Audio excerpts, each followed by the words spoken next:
It is 1982, and America faces a world of tension and unrest. The single greatest threat remains the Soviet Union.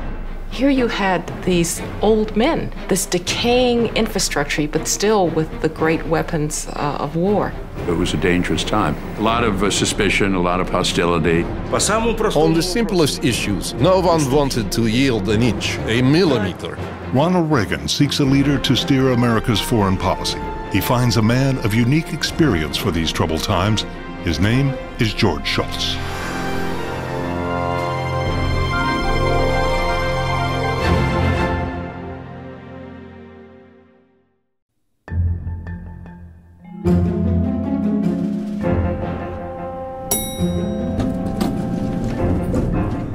At a moment of rising global tensions, President Ronald Reagan has accepted the resignation of his Secretary of State, Alexander Haig. The man being summoned to take over the State Department is someone who has already had an amazing career. He has been a free market economist, a presidential confidant, and a dean at a prestigious university. He has been president of a worldwide corporation, has been on a first-name basis with heads of state, has managed the nation's treasury, and has already held 3 cabinet posts. The local subcontract. His is a very American story, grounded in old-fashioned commitments to integrity and service. It is a story of passionate dedication to doing good and faith in the power of honesty and hard work. In spite of his resume, most Americans know little about George Shultz. But they soon will. As he flies at supersonic speed back to meet with Ronald Reagan, George Shultz knows what the job he's being offered will mean to privacy and time with family. But it is a call to service he cannot refuse.